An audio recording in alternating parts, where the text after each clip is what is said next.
Bias blind spot. Imagine you're driving and don't see the car in the small area your mirror can't reach.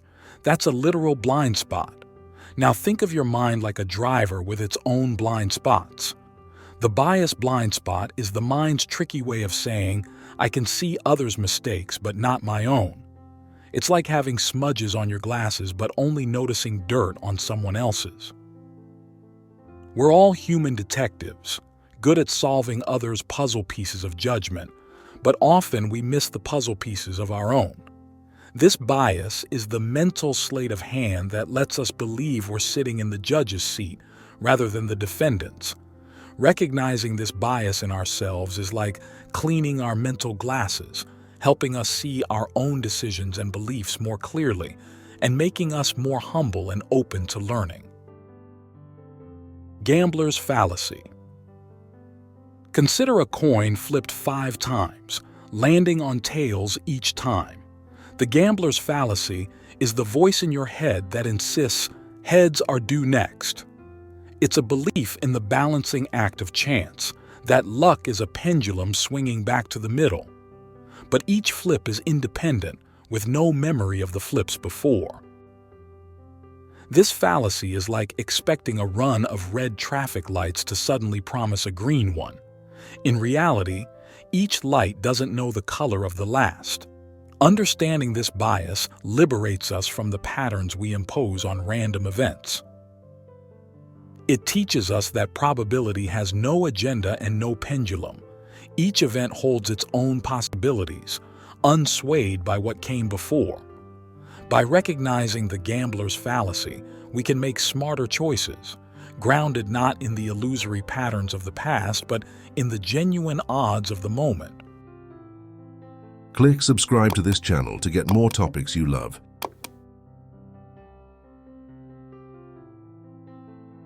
Omission bias.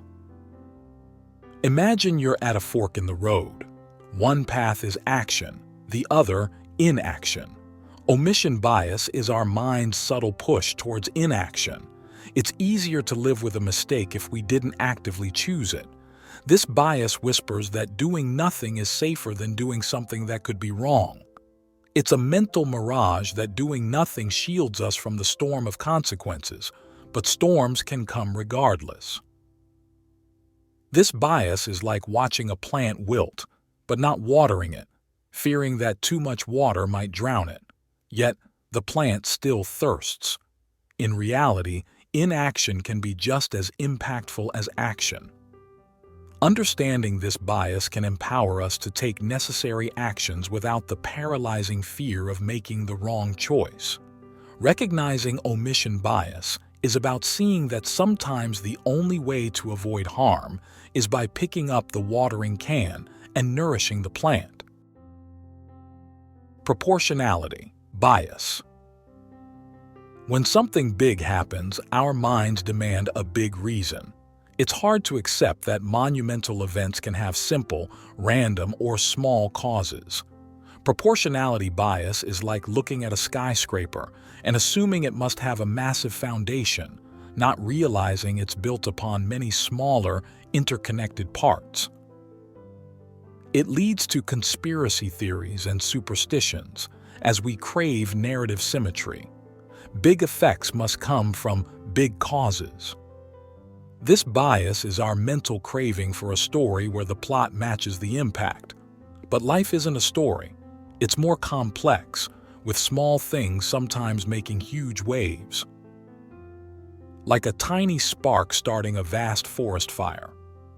Recognizing this bias can help us accept that sometimes the lottery is just won by a random pick, and colossal tragedies like tsunamis can stem from shifts in the earth too small for any eye to see.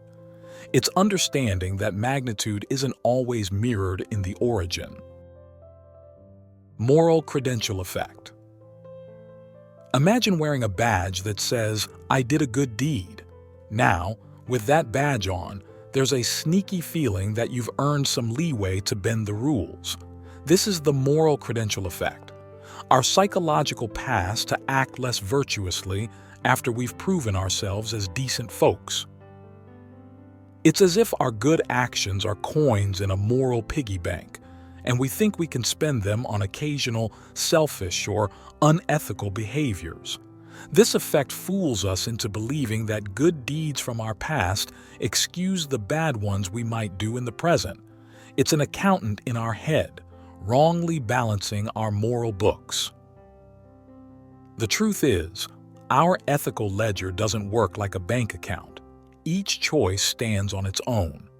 Recognizing this bias helps us strive for consistency in our actions and to understand that our past good doesn't give us a free pass for future missteps. Self-serving bias. The self-serving bias is like a tailor in our minds, sewing every success into a suit that fits us perfectly, and every failure into an oversized garment that we can say isn't ours. It's the tendency to see our victories as the results of our talent and hard work, but our setbacks as unfortunate accidents caused by external factors. This bias is our mental cheerleader, chanting our name when the score is high, but blaming the weather, the equipment, or the crowd when we lose the game. It protects our self-esteem, keeping our image gleaming in the mirror of our mind. Yet, this can hinder personal growth. If we never own our failures, we can't learn from them. By acknowledging this bias, we can embrace our imperfections, understand that growth comes from accepting our shortcomings, and realize that both triumphs and trials are woven from the same cloth of our actions. Framing effect. The framing effect is like a magician's trick, where the way an object is presented to us changes how we see it, even though the object itself stays the same. It's the mental coloring book that can make a half-empty glass look half full, depending on the words used to describe it. Think of it as a psychological filter. If information is framed positively, we're more likely to be attracted to it. If it's framed negatively, we tend to recoil. For example, we might prefer meat that's labeled 75% lean over 25% fat, despite them being the same. This bias shows that our decisions can be swayed by how choices are worded, not just by the choices themselves. By understanding the framing effect, we can look beyond the frame to see the picture in its true light, helping us make decisions based on substance rather than spin. Actor-observer bias. When we trip on the sidewalk, we blame the crack in the concrete. But when someone else stumbles, we often blame their clumsiness.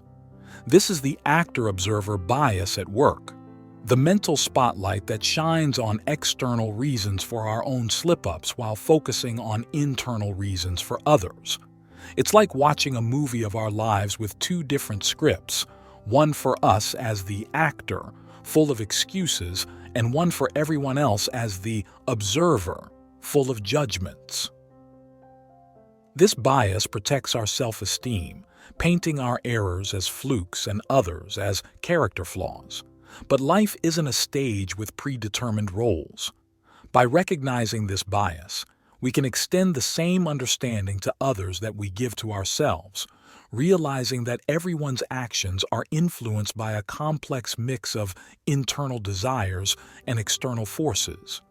It helps us build empathy and bridges the gap between actor and observer. Picture Superiority Effect. Have you ever noticed how you can recall an image from a movie scene better than a line from a script?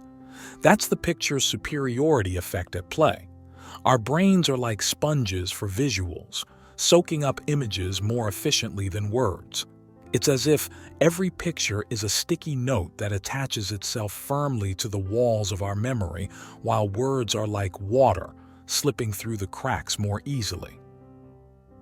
This effect suggests that our minds are ancient galleries, evolved to capture visual information that once helped us survive, remembering the shape of a predator, the route of a river. In today's world, this means we're more likely to remember a logo than a brand name or a face rather than a phone number. Embracing this bias can transform how we teach, learn, and communicate by harnessing the power of visuals to make messages stick. Availability heuristic. The availability heuristic is like a mental shortcut that relies on immediate examples that come to a person's mind when evaluating a specific topic, concept, method, or decision. It's as if our brain operates a search engine that pulls up the most recent or emotionally striking results, not the most accurate or comprehensive ones. This mental shortcut can lead us to overestimate the probability of events that are vivid, dramatic, or personally salient. For instance, after watching news reports about airplane crashes, we might believe that air travel is more dangerous than it actually is, despite statistics proving it's one of the safest modes of transportation. Understanding this bias can help us to actively seek out a broader range of information before making decisions, rather than relying solely on what's most readily available in our memory. Dunning-Kruger Effect. The Dunning-Kruger Effect is a cognitive bias wherein people with limited knowledge or competence in a domain overestimate their own ability, while those with more expertise underestimate theirs. It's like a beginner surfer feeling confident after riding their first wave, while the seasoned pro sees every subtle mistake. Those with a little learning have just enough information to feel self-assured but not enough to see their own gaps. Conversely, experts are aware of how much there is to know, which can make them feel less certain about their vast expertise. This effect can lead novices to jump into deep waters without realizing the extent of their own ignorance, and it can cause experts to undervalue their skills. Recognizing this bias can encourage continuous learning and humility for beginners, and help experts appreciate and assert their competence. Confirmation bias. Confirmation bias is like wearing glasses with special lenses that only let you see what you already believe. It's our tendency to search for, interpret, and remember information in a way that confirms our preconceptions. When you have a hunch that all swans are white, you'll notice and remember every white swan you see, while overlooking or dismissing the occasional black swan. This bias acts as a mental filter, leading us to give more weight to evidence that supports our beliefs and less to evidence that contradicts them. By doing this, we build a bubble around our understanding of the world, insulated from opposing viewpoints. Realizing the presence of confirmation bias is crucial for challenging our own perspectives and ensuring that our beliefs are grounded in a balanced view of the evidence rather than simply echoing our assumptions. Hindsight bias. Hindsight bias is often called the "I knew it all along" effect. After an event occurs, we tend to believe that we had accurately predicted it before it happened. It's like watching a mystery film for the second time and thinking you would have spotted all the clues the first time through. This bias distorts our memory of what we believed before an event occurred, making us think we knew more than we actually did. It can lead to overconfidence in our predictive abilities and diminish our understanding of how unpredictable the world can be. By acknowledging hindsight bias, we can better appreciate the complexity of situations and improve our decision-making processes, taking into account that outcomes are often not as obvious as they seem in retrospect. Endowment Effect. The endowment effect is a psychological phenomenon in which we assign more value to things simply because we own them. It's as though the moment an item passes into our possession, it's sprinkled with fairy dust that makes it seem more precious. This is the reason why it can feel so hard to declutter our homes. Each object seems to carry an invisible weight of ownership that makes it harder to let go. This bias can lead us to overvalue what we have, often irrationally, from real estate to stocks to the old toys in our attic. It's a cognitive quirk that can hinder our ability to make objective decisions about buying, selling, and letting go. Recognizing the endowment effect can help us to step back and evaluate our possessions and decisions without the rose-colored glasses of ownership. Anchoring bias. Anchoring bias operates like a psychological tether, where the first piece of information you receive, often a number or a price, becomes the reference point for all subsequent decisions and judgments. It's as if your mind drops an anchor and then refuses to stray far from it, regardless of whatever new information comes along. For instance, when you're shopping for a car and the first model you see is priced at $30,000, that figure sets the tone. As you view cheaper or more expensive cars, you involuntarily gauge their value against that initial $30,000, even though that number was arbitrarily introduced to you. It's not necessarily reflective of the actual market value or the quality of the cars you're considering. The anchoring effect is particularly potent in negotiations. The first offer tabled, reasonable or outlandish, establishes a starting point that can dominate the entire discussion. Even seasoned negotiators can fall prey to its influence, working from that initial figure rather than stepping back to assess the offer in a broader context. This cognitive shortcut highlights our tendency to rely on the familiar. It's a mental model that conserves cognitive energy, but often at the expense of making the most informed or optimal decision. Awareness of this bias can encourage a more deliberate evaluation, prompting us to question our automatic reactions and seek out more data before making a decision.